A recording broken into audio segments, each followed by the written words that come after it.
Hello, everyone, and welcome to the program. We are joined today by the excellent Colonel Douglas MacGregor, and today it's the 9th of May, which is Russia's Victory Day over Nazi Germany. This is, of course, a very key part of Russia's historical memory due to the immense losses it suffered, but also the great victory, which ended, of course, in the defeat of Hitler. Now, in the past, the Russians would invite Western political leaders and soldiers for some form of unity.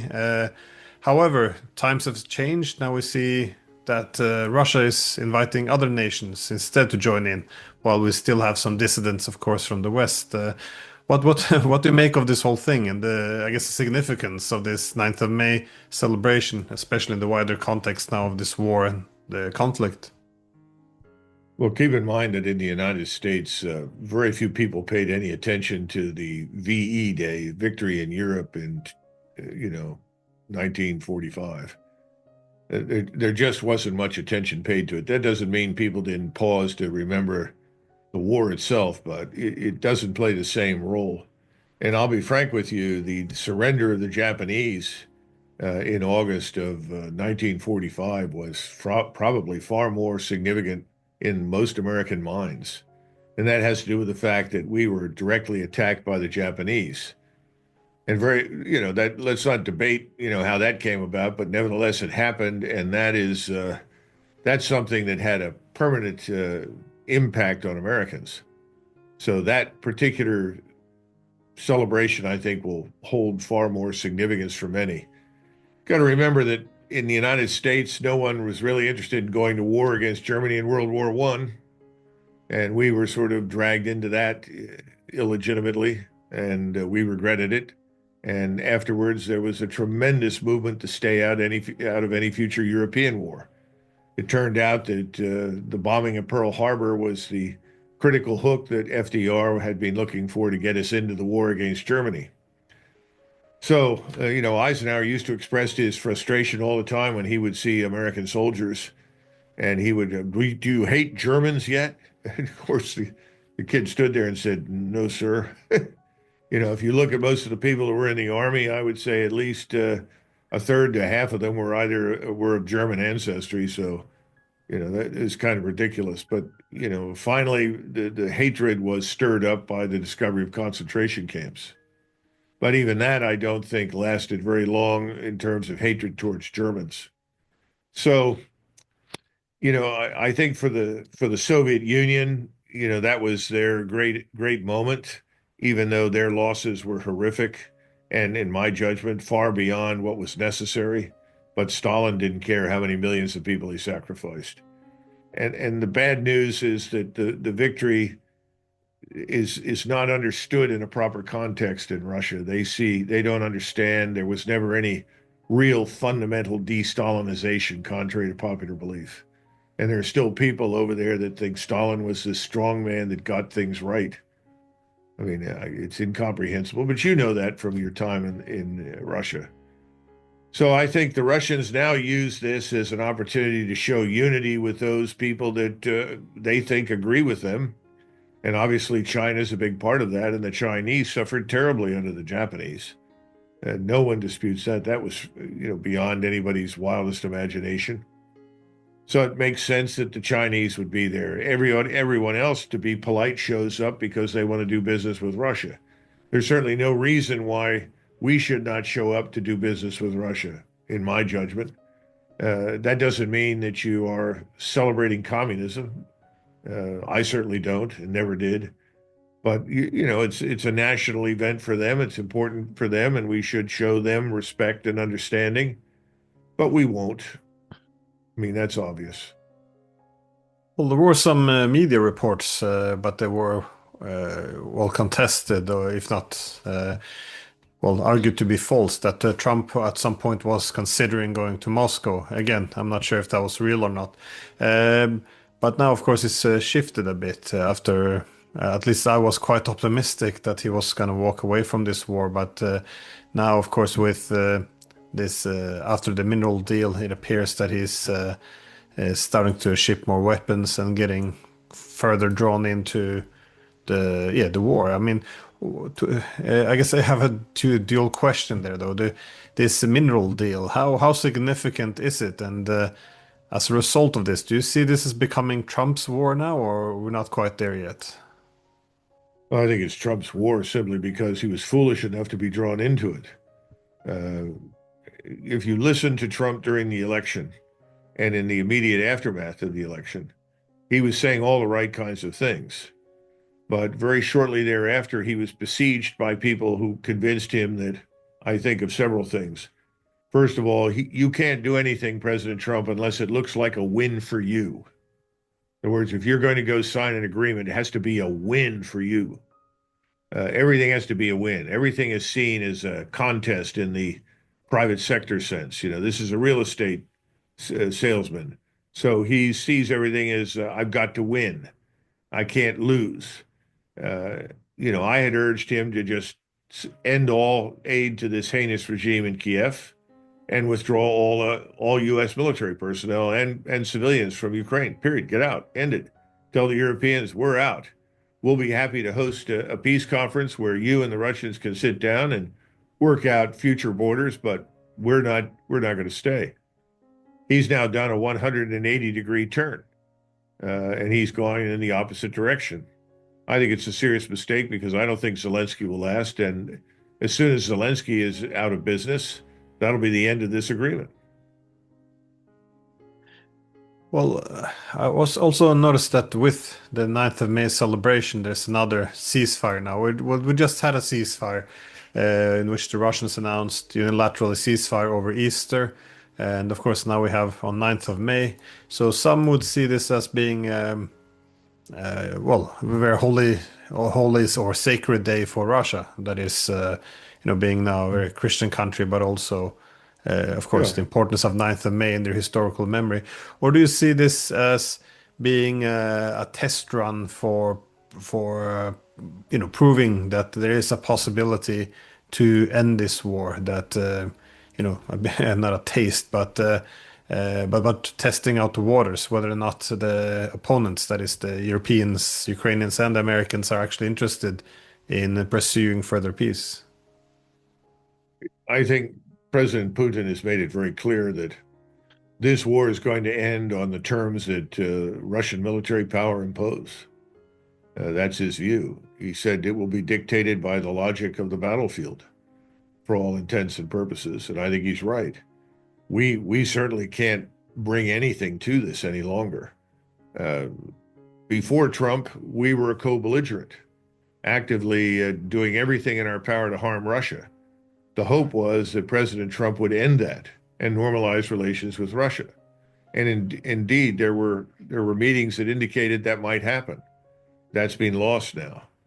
And as a result, President Putin spoke to the business community in Russia a few weeks ago and said, forget the sanctions, forget the problems with the West. This is not going to change. So we are going to look elsewhere.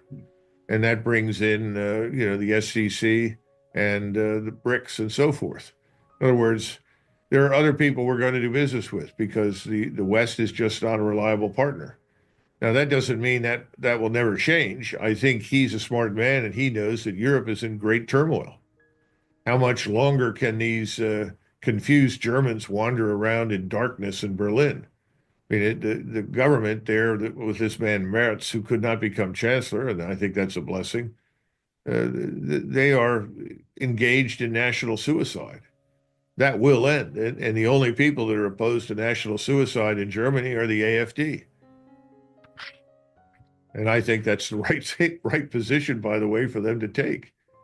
But the left has done everything in its power. The Soros dominated elites running the show in Western Europe. They're all trying desperately to portray the AfD as a national German party, as a throwback to National Socialism. I don't think that'll work much longer.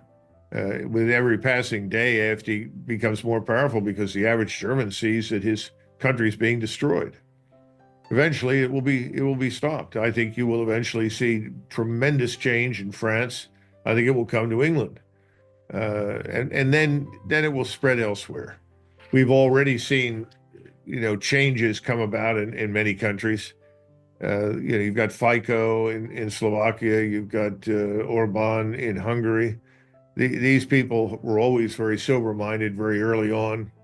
I think that's going to spread. I think you're going to see change in the right direction in Poland.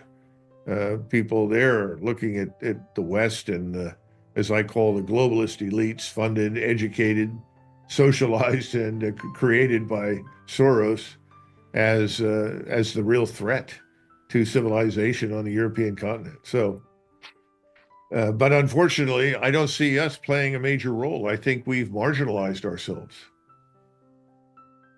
It is interesting to see, as now we're remembering the defeat of fascism, how it's actually remembered in the historical narratives, because the German government now they labeled AfD an extremist organization, which enables or allows its intelligence agencies to effectively, well, to some extent, go after AfD, which is now the largest political opposition. Now, the argument there is that AfD is far right, which means that they can be seen as fascists. So then you can just cancel the opposition if necessary. And of course, AfD looks at the German government now and argues, no, this is fascism. This way of trying to eliminate the opposition. So it is interesting how they see it through their own prism. But no, this canceling of the opposition, this is quite extreme, especially if you see it in the context of what's happening in France and other places. But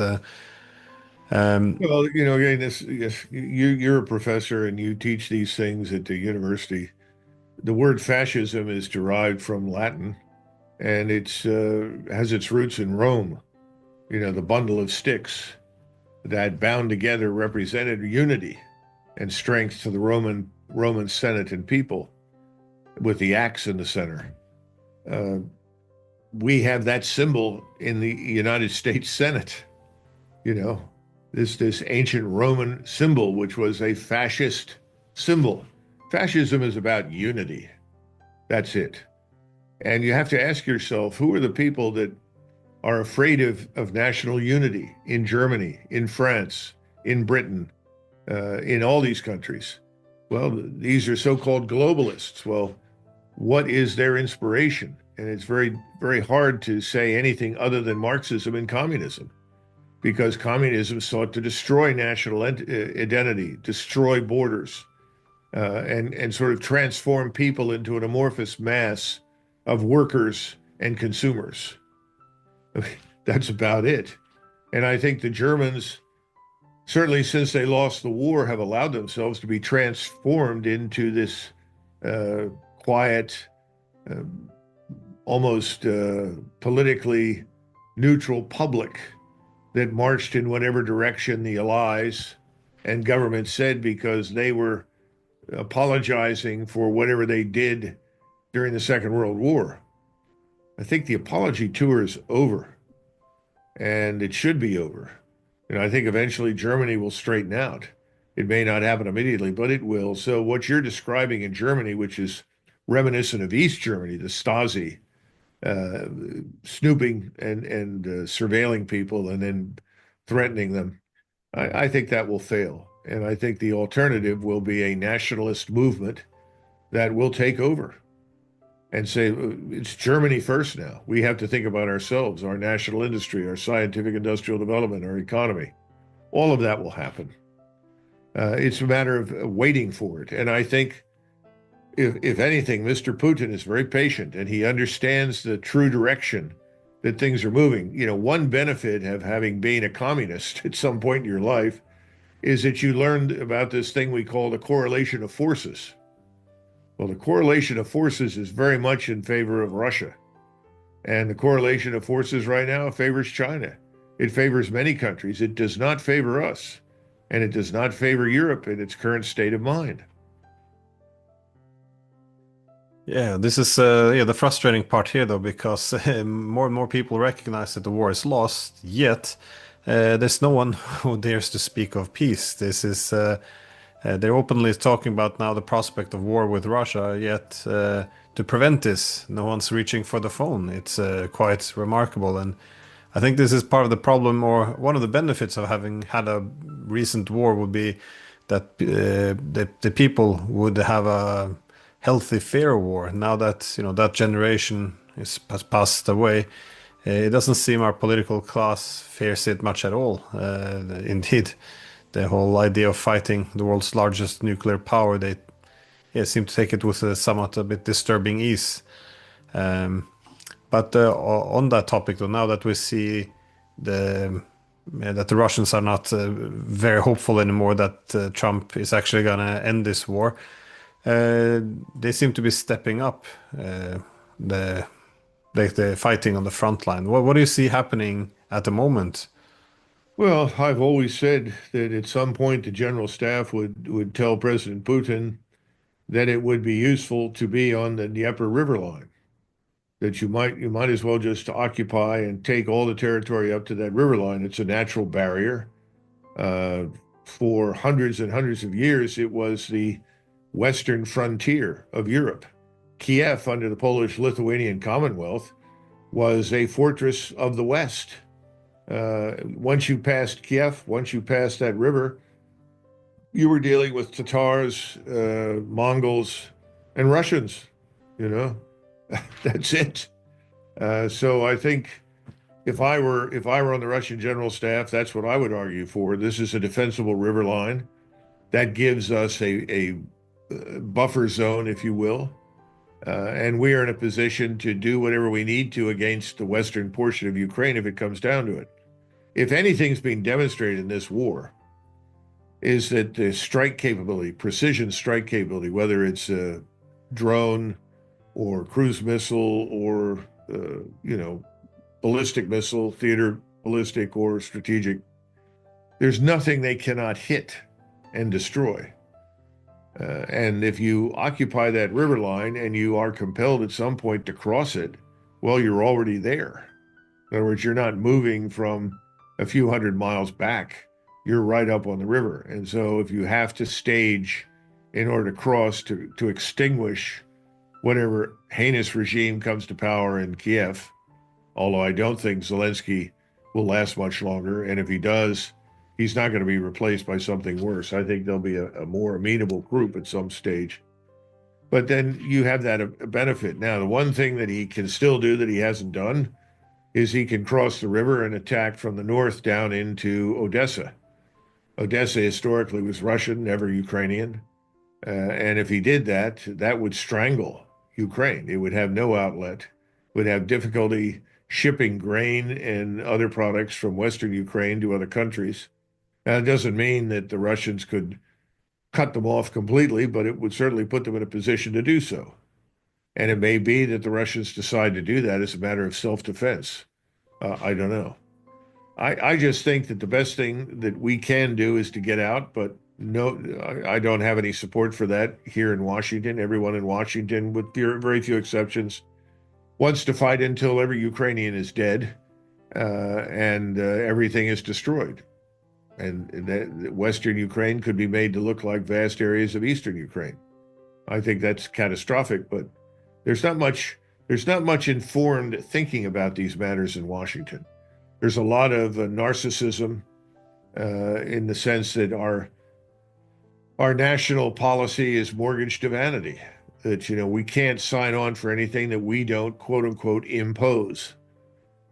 President Trump can't do anything that doesn't reflect on him as a great man and a victor and a winner. So the idea that he could simply say, this was a mistake and I'm leaving, is anathema to them. And the sad part of, as you know, is that when it came to the end of Vietnam, that's what we did. We just left. What happened in Iraq in 2011 is the last U.S. military column came out of Iraq in the dead of night. And they came out unannounced because whenever they told someone in Iraq we're leaving, as soon as they started to leave, they came under fire. They didn't come out during the daylight because they would have come under fire. So we essentially left Iraq at that point, I would argue, having been defeated. And then the same thing was true in Afghanistan, only the departure was an exercise in incompetence and imbecility. Every mistake you could make, everything that violates any common sense on the military side was ignored. So how many times do you have to fail? You look at Libya. What did we do in Libya? Well, Libya is split into two. You have essentially Eastern Libya that is allied with Egypt and Western Libya that is apparently Turkish and influenced by us, and we're keeping that pot boiling, which is a disaster. I would just say that, what we should do is something that President Trump used to talk about, but now apparently doesn't want to do, and that is to divorce ourselves from all of these military commitments overseas. Get out of this, because wherever we've been for any length of time, it's been a disaster. It doesn't work. Yeah, the thing is, if he would have just cut his losses immediately, then it wouldn't have been blamed on him. But now that he's kept this war going, I think he's got reasons to fear that once this whole thing collapses on itself as another Afghanistan, that he will be held accountable. But this is what seems to be in the works, because there's an article recently, I can't remember, Forbes or Washington Post, in which it argued that the Russians are pumping out a lot of heavy military equipment, tanks and everything else, but very little of it is being sent to the front, as instead they're building up a huge, powerful force in the rear. Well, what do you see happening? What do you think the Russians are going for? Are they planning a major offensive? If so, what is Trump going to do if he loses the war, which is now effectively Trump's war?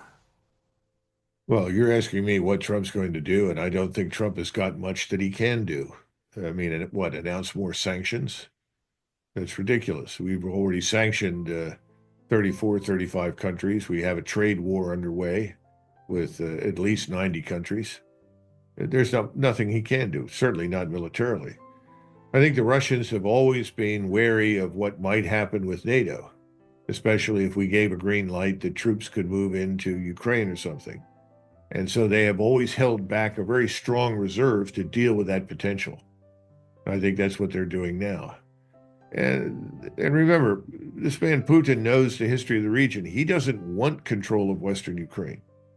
He knows that, especially the further west you go in Ukraine, the more distinctly non-Russian the people are, and their culture and their language and so forth. He doesn't want anything to do with that.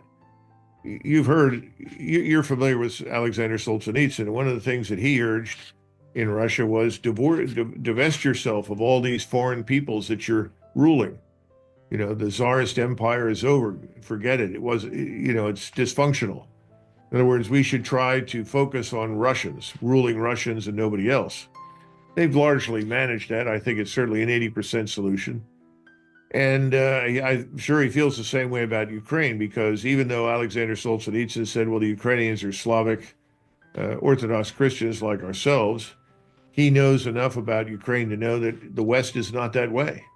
What used to be called Galicia and Ruthenia in the old Austrian Empire, those people are very definitely not Russian and will never be Russian. And he doesn't want to force that. So I think he understands the dynamics very, very well. He also is a patient man. I think he'll continue to exercise patience. Patience has paid off for him. He's sustained very few casualties compared with his predecessors. I've never seen, looking back on Russian history, any single Russian leader that was as concerned about Russian loss of life in a war as he is. And that's not a weakness. You listen to all of the generals, retired generals that have been telling us for years, Ukraine is winning and the Russians are losing. They say, well, that's because Russia's weak. Russia's not crossing the Dnieper because it can't. Well, that's not true. And I think that we're going to watch a number of things happen over the next month or two. And I would not be surprised if the whole picture changes quite suddenly. I don't think that Zelensky is going to survive this. And contrary to what a lot of people think, the public opinion on the whole in Ukraine wants an end to the war. The people suffering most have said, we've had enough, but they're not allowed to have an impact. And that, of course, is because the Ukrainian secret police will show up and you too can end up with a bullet in your head.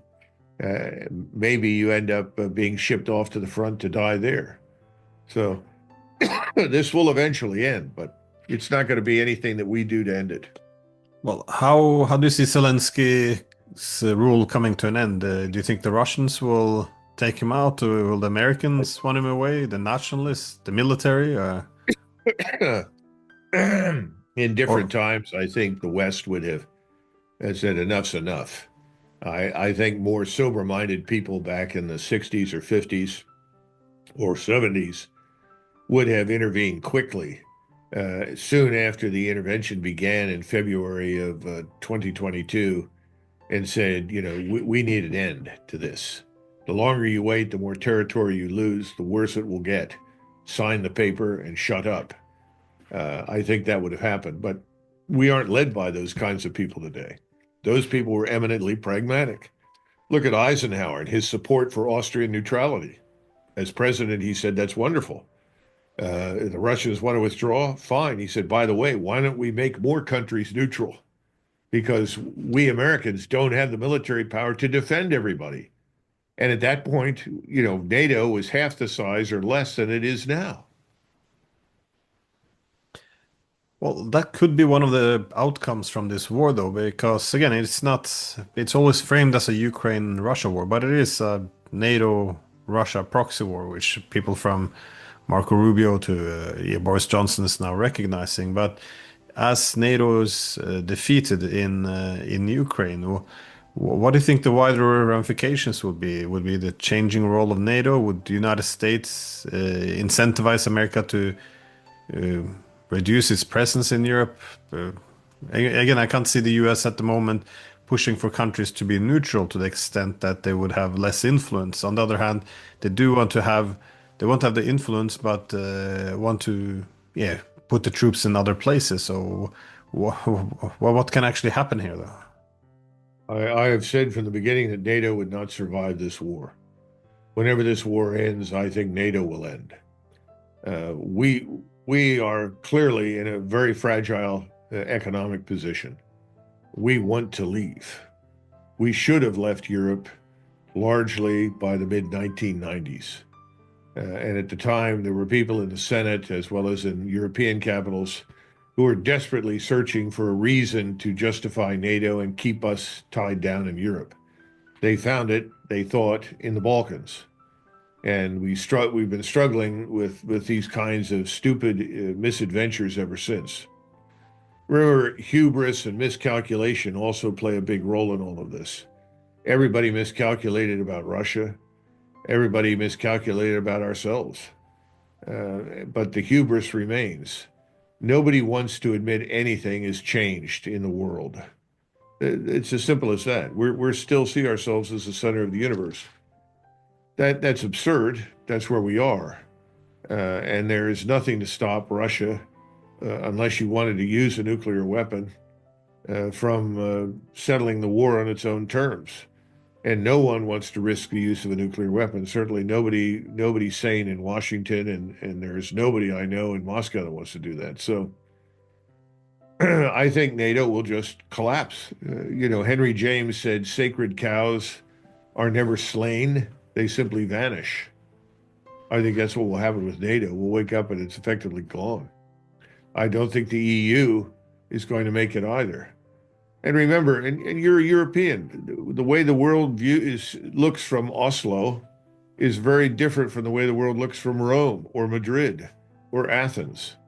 And trying to hold this conglomerate to get together is just an unrealistic expectation. It's unnatural. It's exclusively a product of the Cold War.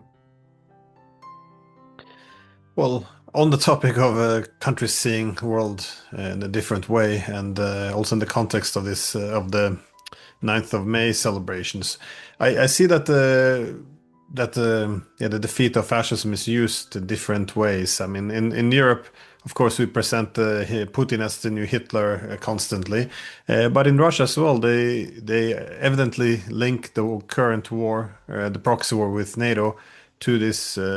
To the Second World War as well, in terms of fighting fascism, and of course, these huge Western forces, as it wasn't just Germany who invaded the Soviet Union.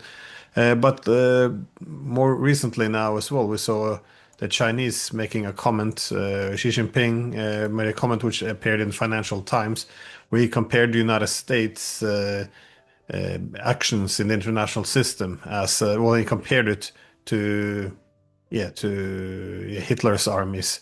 How do you see? Isn't this a very huge escalation in rhetoric, or do you see a possible like military alliance between the Chinese or Russians, or are they too averse to this, or well, what do you think these comments are attempting to achieve or legitimize, or is it just uh, a lot of bluster and demonization? Well, the Nazi nostalgia in Ukraine is real. The history of Ukraine is very complex. Millions of Ukrainians were murdered between 1929 and 1932 under Stalin, under communism. And the NKVD officers who carried it out went to the prisons to recruit people to help them do it. The Ukrainians have not forgotten that. And that was arguably a larger loss of life than we saw in the Holocaust with the Jews. Uh, these areas have long histories, long memories. So the Russians look at this, they see Nazi nostalgia and Nazi symbols, and they're horrified. For many of the Ukrainians, and let's be frank, for most of the people in Eastern Europe on any given day, if they had a choice between Nazism and communism, they did not choose communism. But that's not part of the narrative in the East. It's not the narrative in the West. It's really quite interesting.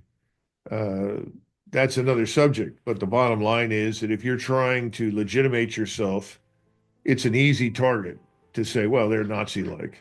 The truth is, if we're like anybody, we're like the British Empire.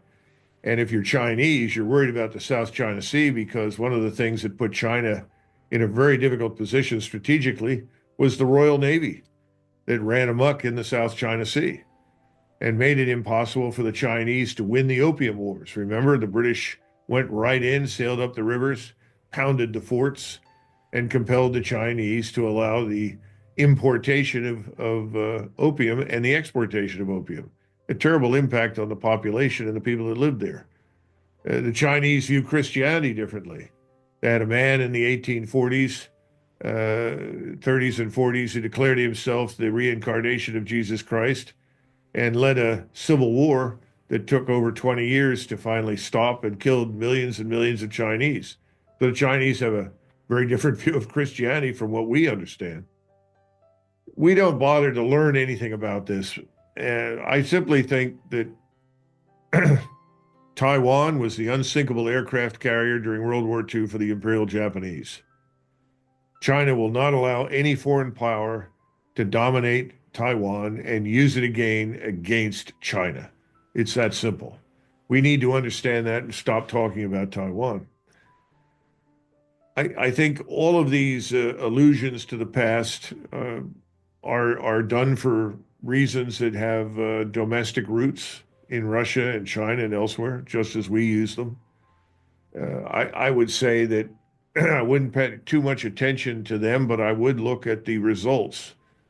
And right now, I think Russia and China together, along with the growing BRICS collection, are people that have said, we've had enough of you, the United States, and your partners in the West.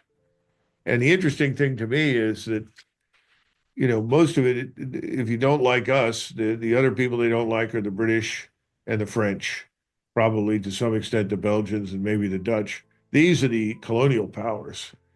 The Germans came into that very, very late, and, you know, there was never much enthusiasm for it in Germany.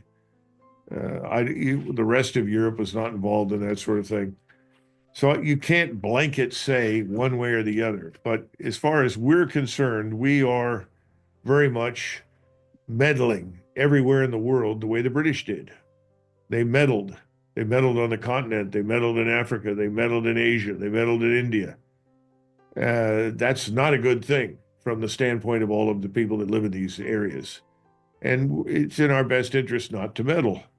But we have built a system, we have built structures in this country to support and sustain meddling, to project meddling, to tinker with other people's societies.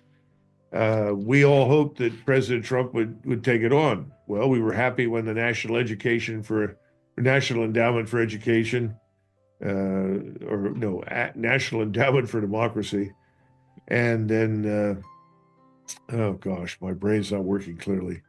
The various world agencies, help me out. I can't remember the damn acronym for it. But Elon Musk went into these things and discovered massive fraud. Thank God for Elon Musk because that massive fraud was real. And the National Endowment for Democracy was another CIA front trying to destabilize other people's countries in the name of democracy. All this sort of thing needs to stop. And I think Donald Trump took some very good steps in that direction. But he's still dealing with the intelligence agencies, particularly the CIA. And the CIA is still a rogue organization. And I think he has to understand that. Again, President Trump has good intentions, but President Trump needs to focus here at home, not overseas. He needs to dismantle the meddling networks, the imperial structures. Those need to go away. But he really needs to focus here and understand what he's dealing with inside his own government. I think he has some understanding of it, but not as much as he needs. And he really needs to focus on it. But again, he's surrounded by people who are telling him different things. And he is unfortunately too easily influenced by too many of the wrong people. Yeah. Just a very quick answer as we're running out of time. How do you see now the possibility of actually reaching a peace to end this end the proxy war in Ukraine? Do you think it's too late? It will be resolved on the battlefield, or because I saw I JD think Vance saying the Russians ask for too much. uh, So, but again, just pragmatically, it's the Russians that are holding the cards. If the Americans want to pressure someone, it would be easier to pressure the Europeans and the Ukrainians. But yeah, did you see any path to peace, or is it just going to end on well, the there's a battlefield? path to peace, but it's not going to be through Washington. And J.D. Vance doesn't understand the region and its history. So I don't know why he said that. The Russians have never asked for very much, but the more time has passed, the more blood that's being spilled, the more reason for the Russians to demand more territory as a means of protecting themselves. Uh, these conversations that happen in the United States are just uninformed. There's no real deep understanding of any of it. That's the problem. I don't know how you fix that. We do not have a core of professional diplomats that have spent their lives learning other languages, living in other countries, and understand all of these dynamics. What we do is we've bred a core of meddlers who think it's their God-given right to crusade for some notion of democracy, which is utter nonsense, and that has caused enormous trouble. You would have thought that the 10-year disaster in Vietnam would have sobered us up, but apparently it didn't. It's a self-perpetuating industry in this town or in Washington, D.C. So I think it will end, but it'll end on Russia's terms. We won't have much to do with it. But the Russians, again, Mr. Putin is not a stupid man. He knows that he inevitably, in order to have a solution that will work, will need others that border Russia to participate. Lithuania, Latvia, Estonia, Poland, Slovakia, Hungary, Romania, Moldova.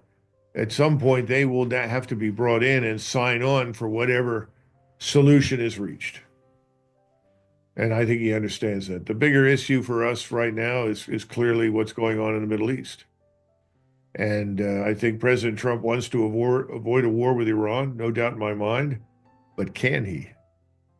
Because Mr. Netanyahu is desperately interested in a war because he sees this as the right time and the right opportunity because he has control of the House and the Senate in the United States, and he controls much of national policy. The fact that Donald Trump and he don't like each other doesn't really matter very much. Nobody likes Netanyahu. He's an arrogant sociopath. But the billionaires that constitute the backbone of AIPAC, the American Israeli Political Action Committee, they have enormous power over the White House and President Trump.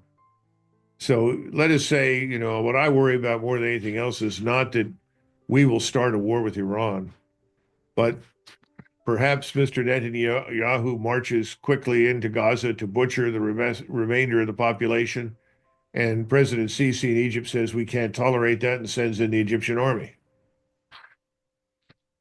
He will probably be supported by the Jordanians.